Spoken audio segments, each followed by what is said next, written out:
Hello friends, welcome back to my YouTube channel Manvik coaching centre. Friends, आज की video में हम पढ़ने वाले हैं अधिगम के नियम यानी कि रूल्स ऑफ लर्निंग। देखिए, हम एल्बर्ट बंडूरा का अधिगम का नियम कर चुके हैं। आज जो हम पढ़ने वाले हैं वो हम पढ़ेंगे थॉर्नडाइक के बारे में।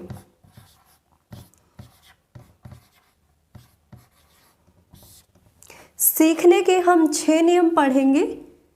ठीक है, 6 नियमों पर हम बारी बारी से चर्चा करने वाले हैं। फिलहाल आज हम पढ़ रहे हैं थॉर्नडाइक साहब के बारे में। थॉर्नडाइक साहब के नियम को, इन्होंने जो सीखने का नियम दिया है उसे हम संबंधवाद का सिद्धांत, संबंधवाद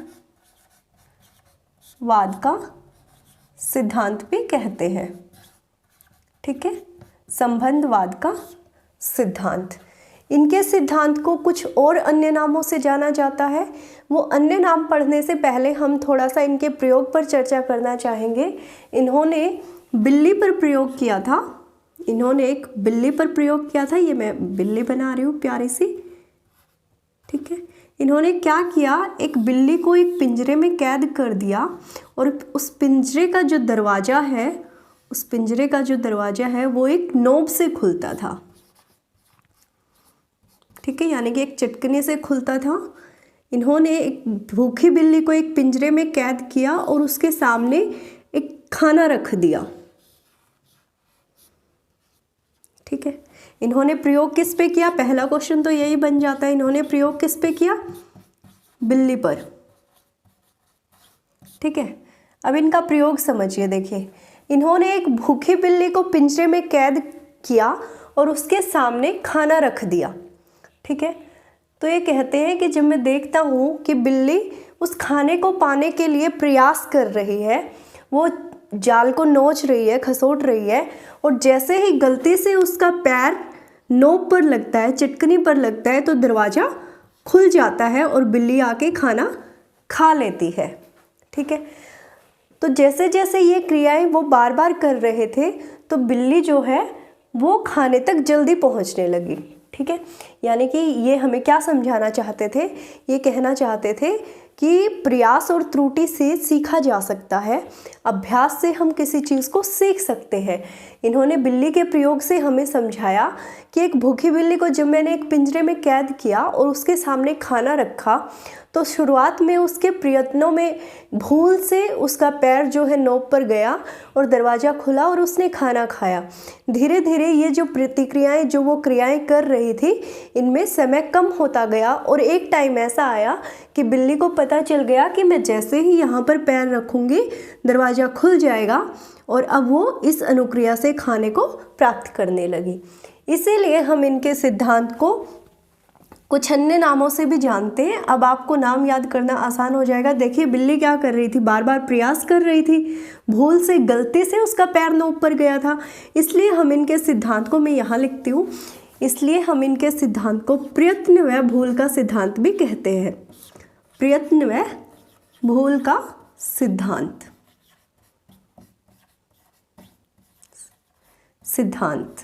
ठीक है, अब ये क्या कहते हैं कि अभ्यास से, बार बार अभ्यास से आप सिखा सकते हैं, क्योंकि हम सीखने के नियम पढ़ रहे हैं, इसीलिए इनके सिद्धांत को एक और नाम से जाना जाता है, अभ्यास व प्रयत्न का सिद्धांत। प्रयत्न का सिद्धांत। एक और नाम से आप इसको जानते हैं जो कि बहुत फेमस है, SR थ्योरी, यानी कि उद्दीपक अनुक्रिया सिद्धांत। उद्दीपक अनुक्रिया सिद्धांत। ठीक है, उद्दीपक अनुक्रिया सिद्धांत। उद्दीपक क्या था बिल्ली के लिए? खाना। ठीक है, और क्रियाएं वो जो कर रही थी, इसलिए हम इनकी थ्योरी को SR थ्योरी के नाम से भी जानते हैं। और ये क्वेश्चन पूछा गया है। SR थ्योरी एक दूसरा नाम भी आएगा, आपको ध्यान रखना है। SR थ्योरी किसने दी है हमें? थॉर्नडाइक ने हमें सीखने के मुख्य नियम और गौण नियम दिए हैं। ठीक है, यानी कि सेकेंडरी लॉ बताया है और हमें प्राइमरी लेवल पे कुछ नियम बताए हैं। ठीक है, तो पहले हम बात करते हैं मुख्य नियमों की। फिर हम बात करेंगे गौण नियमों की। ठीक है, मुख्य नियमों की संख्या इन्होंने 3 बताई है और गौण नियमों की संख्या इन्होंने 5 बताई है। देखिए, मुख्य नियमों से जनरली क्वेश्चन पूछा जाता है, हर बार पूछा जाता है, पर हम गौण नियमों को भी डिस्कस करेंगे क्योंकि हमें ये टॉपिक इसी वीडियो में कवर करना है। तो पहले हम बात करते हैं मुख्य नियमों की। मुख्य नियमों में ये कहते हैं, सबसे पहला नियम है तत्परता का नियम। तत्परता का नियम, इसको आप लॉ ऑफ रेडीनेस भी बोल सकते हो। Law of readiness.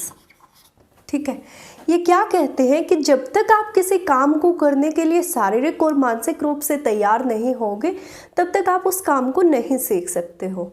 ठीक है, आपको ज़बरदस्ती कोई नहीं पढ़ा सकता। हाँ, बुक लेके आपको बैठा ज़रूर सकता है कि आप पढ़ो, पर जब तक आपकी इच्छा नहीं है, कोई आपको नहीं पढ़ा सकता। सीटेट में देखिए, एक बार एक क्वेश्चन पूछा गया था कि एक घोड़े को आप तालाब के पास तो ले जा सकते हो, पर उसको पानी नहीं पिला सकते हो। ये थॉर्नडाइक के अनुसार कौन सा नियम आता है, इसके कौन से नियम के अंतर्गत आता है? तो वो यही था, लॉ ऑफ रेडीनेस, यानी कि तत्परता का नियम। थॉर्नडाइक साहब कहते हैं, अगर आप किसी को कुछ सिखाना चाहते हो तो उसका शारीरिक और मानसिक रूप से तैयार होना ज़रूरी है। यही है उनका फर्स्ट नियम, तत्परता का नियम। तो क्वेश्चन इसी तरीके से पूछता है वो, जैसे ये घोड़े वाला एग्जाम्पल था। तो आपको ध्यान रखना है कि जब तक कोई व्यक्ति शारीरिक और मानसिक रूप से तैयार नहीं है, किसी भी एग्जाम्पल में किसी भी तरीके का एग्जाम्पल बना के दे वो आपको, ठीक है, तो आपको समझना चाहिए कि वहाँ पर तत्परता की बात हो रही है। ठीक है, तो तत्परता का नियम यही कहता है कि कोई भी व्यक्ति तभी सीख सकता है जो वो शारीरिक और मानसिक रूप से तैयार हो। ठीक है, आप बुक लेके बैठ सकते हो, लेकिन आपको कोई पढ़ा नहीं सकता अगर आप प्रिपेयर नहीं हो तो। सेकंड, इन्होंने कहा अभ्यास का नियम। अभ्यास का नियम यानी कि लॉ ऑफ एक्सरसाइज।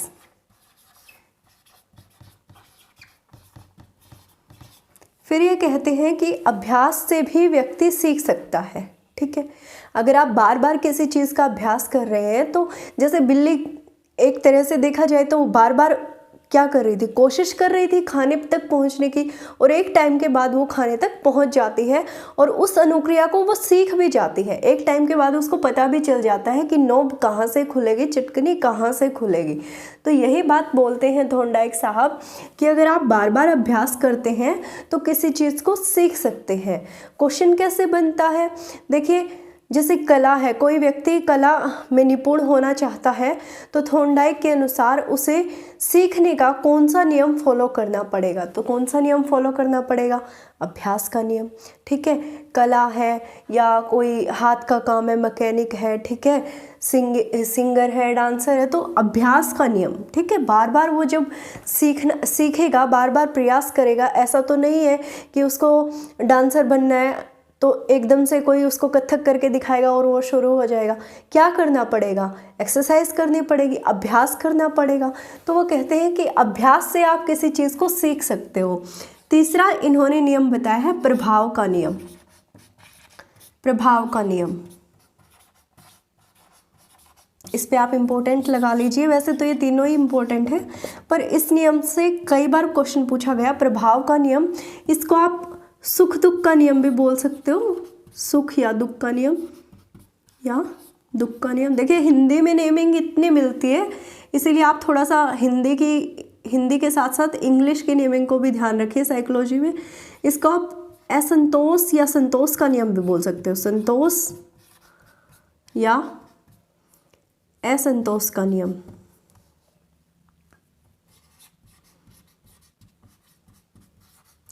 असंतोष का नियम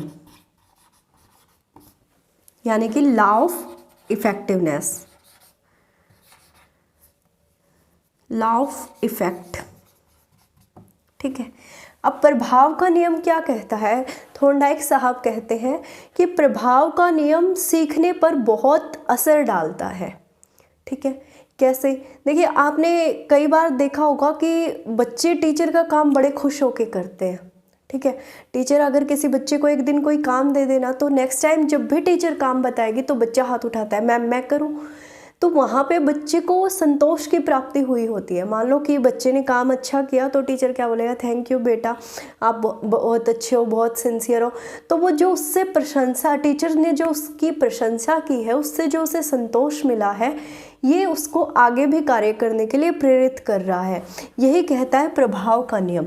ठीक है, प्रभाव का नियम ये कहता है, मान लो कि आपने बच्चे को काम दिया और बच्चे ने अच्छा नहीं किया और आप उसको डांट देते हो, मैंने क्या कहा था तेरे को, स्टाफ रूम में अलमारी में अच्छे से रख के आई हो, तू कहाँ रख के आ गया मेरा रजिस्टर गुम।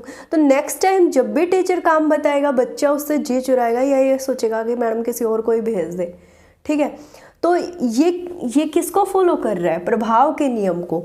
ठीक है, अगर आप बच्चे की तारीफ करते हो, जैसे मैथ्स के टीचर के साथ बच्चों का बहुत होता है कि अगर मैथ्स का टीचर अच्छा है तो बच्चे बार बार टीचर से पूछ के उस मैथ को सीख जाते हैं। और जनरली भी होता है, अगर कोई टीचर पोलाइट है, बच्चों के साथ अच्छे से बिहेव करता है, अच्छे से उनको समझाता है कॉन्सेप्ट, ज़्यादा स्ट्रिक्ट नहीं है, क्योंकि ज़्यादा स्ट्रिक्ट टीचर से बच्चे अक्सर दब जाते हैं, कहीं ना कहीं डर जाते हैं, अपने कॉन्सेप्ट नहीं पूछते।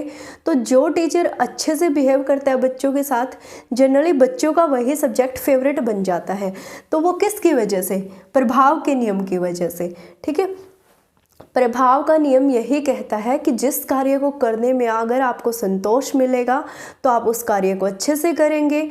ठीक है, और अगर आपको दुख मिलेगा तो मे बी नेक्स्ट टाइम आप उस कार्य को ना करें।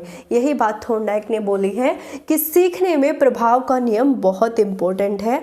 आप इसको दंड या पुरस्कार का नियम भी बोल सकते हो। अगर आप किसी बच्चे को पुरस्कार दे रहे हो उसके अच्छे कार्य के लिए, तो नेक्स्ट टाइम भी वो अच्छा ही करेगा।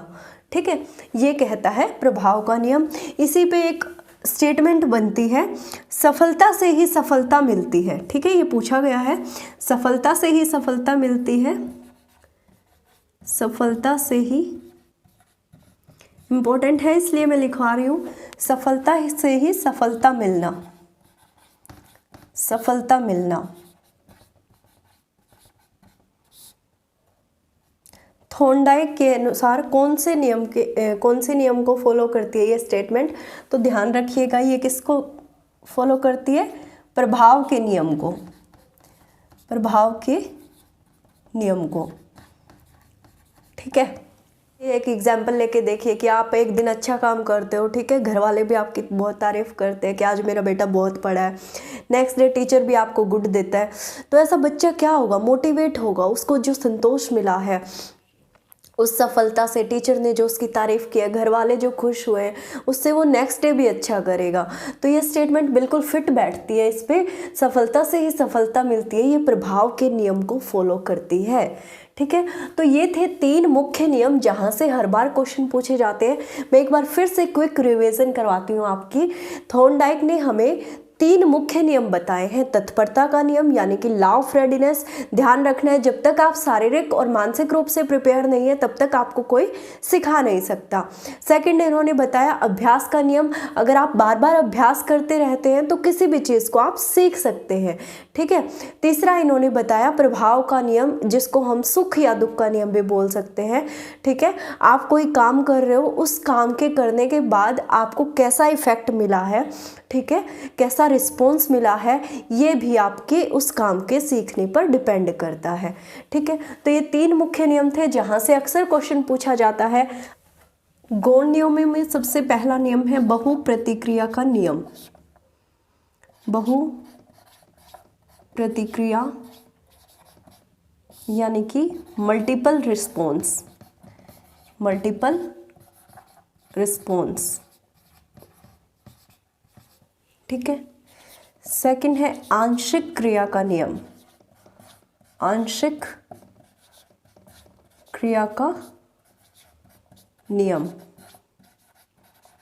जिसको आप क्या कह सकते हो, law of partial activity, law of partial activity. Third इन्होंने बताया है एसिमुलेशन, आत्मसातीकरण, आत्मसातीकरण। ठीक है, यानी कि एसिमुलेशन। फोर्थ इन्होंने कहा है मनोवृत्ति, या फिर आप इसको अभिवृत्ति भी कह सकते हो, कुछ भी कहिए। अभिवृत्ति, मनोवृत्ति का नियम यानी कि law of attitude, law of attitude, ठीक है। फिफ्थ इन्होंने कहा है सहचर्य का नियम, सहचर्य का नियम यानी कि लॉ ऑफ एसोसिएशन,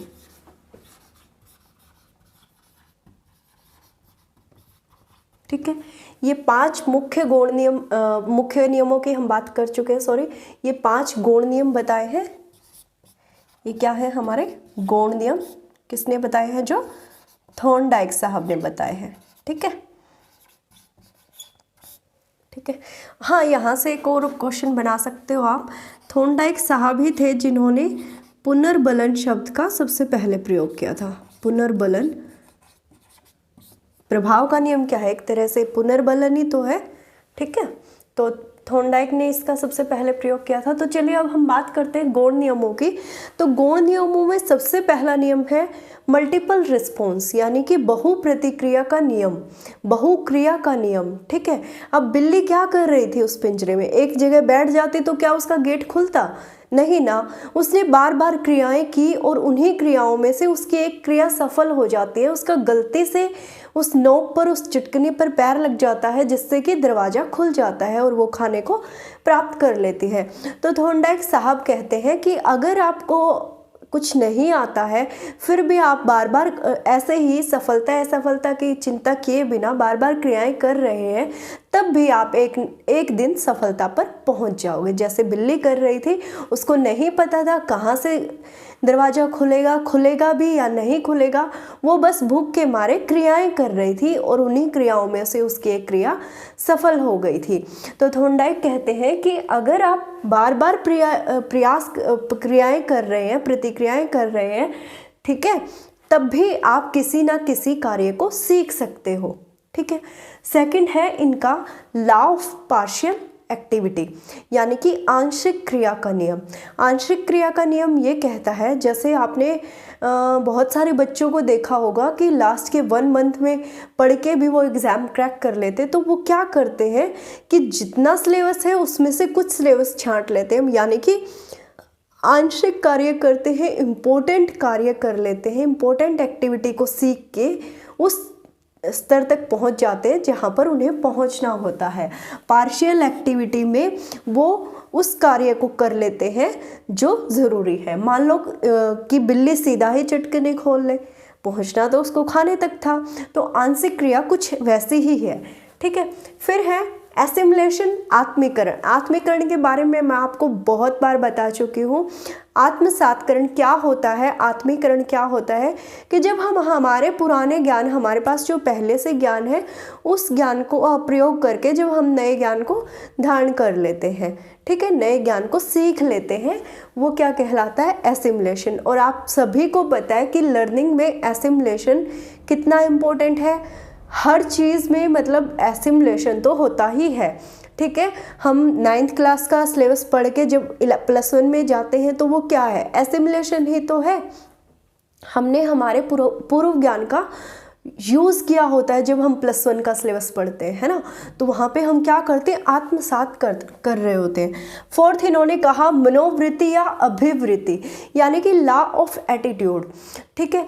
थॉर्नडाइक कहते हैं कि अगर आपकी मनोवृत्ति पॉजिटिव नहीं है, ठीक है, अब अगर आप वीडियो देख रहे हो और वीडियो देखने से पहले ही आपके माइंड में है कि मुझे समझ नहीं आएगा, ठीक है, मुझे अधिगम वाला चैप्टर बहुत मुश्किल लगता है और ये थॉर्नडाइक, ठीक है, भंडूरा, ये इतने सारे नियम हैं सीखने के कि मैं कंफ्यूज हो जाता हूँ, मुझे समझ नहीं आएगा, तो ये मनोवृत्ति आपकी गलत है। लॉ ऑफ एटीट्यूड बहुत इम्पोर्टेंट है। अगर आप अपना पॉजिटिव एटीट्यूड रखेंगे तो निश्चित ही आप सफलता प्राप्त करेंगे। ये बात देखिए, थॉर्नडाइक भी कहते हैं कि लॉ ऑफ एटीट्यूड इम्पोर्टेंट है, आपकी मनोवृत्ति इम्पोर्टेंट है। जब तक आपके दिमाग में ही ये बात है कि आप नहीं सीख सकते तो आप कैसे सीख पाओगे, ठीक है। तो देखिए, साइकोलॉजी भी कहती है कि लॉ ऑफ एटीट्यूड इम्पोर्टेंट है। लॉ ऑफ एटीट्यूड आपका ऐसा होना चाहिए कि जो काम आप कर रहे हो निश्चित ही उसमें आपको सफलता मिलेगी। तो आशा है आप इसको डेली लाइफ में भी फॉलो करेंगे, अपना एटीट्यूड हमेशा पॉजिटिव रखेंगे। फिफ्थ है सहचर्य का नियम, यानी कि law of association. Law of association क्या कहता है कि पहले कभी आपने कोई व्यवहार किया है, उसी व्यवहार का प्रयोग आप दूसरी परिस्थिति में कर रहे हो, तो वो कहलाता है सहचर्य का नियम।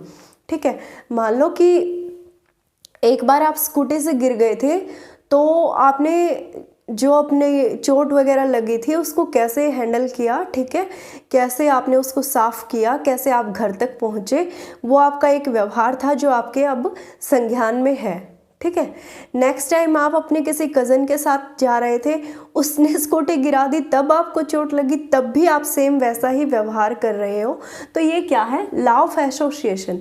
यानी कि एक व्यवहार का सेम व्यवहार जो आपने पहले किया है, उसे सेम व्यवहार का जब आप दोबारा प्रयोग करते हो, वो कहलाता है सहचर्य का नियम, यानी कि लॉ ऑफ एसोसिएशन। ठीक है, अब छोटे बच्चों के लिए थॉर्नडाइक के ये सीखने के नियम जो हैं वो बहुत कारगर है। तो क्वेश्चन अगर आपसे पूछता है कि अधिगम में छोटे बच्चों को सिखाने के लिए कौन से मनोवैज्ञानिक का नियम बहुत अच्छा है, तो थॉर्नडाइक साहब के ये सभी नियम्स बहुत अच्छे हैं। छोटे देखिए, लॉ ऑफ एसोसिएशन भी कितना अच्छा है। बच्चे क्या करते हैं, टीचर 10 लाइन में 1 1 1 1 1 लिखना दे देते हैं जब बच्चों को सिखा रहे होते हैं। तो क्या कि वो चाहते हैं कि बच्चा बार बार उसी व्यवहार का प्रयोग करे और उसको सीख जाए। ठीक है, बार बार उसी व्यवहार का प्रयोग करे। ठीक है, अब बार बार कर रहा है तो अभ्यास भी हो रहा है। ठीक है, तो ये सभी नियम्स बहुत इम्पोर्टेंट है सीखने के लिए। ठीक है, तो आज की वीडियो में इतना ही। आशा है आज का वीडियो आपको पसंद आया होगा। नेक्स्ट वीडियो में हम दूसरा सीखने का सिद्धांत पढ़ेंगे। ठीक है, तो तब तक आप वीडियो को लाइक, शेयर और सब्सक्राइब ज़रूर कर दीजिएगा।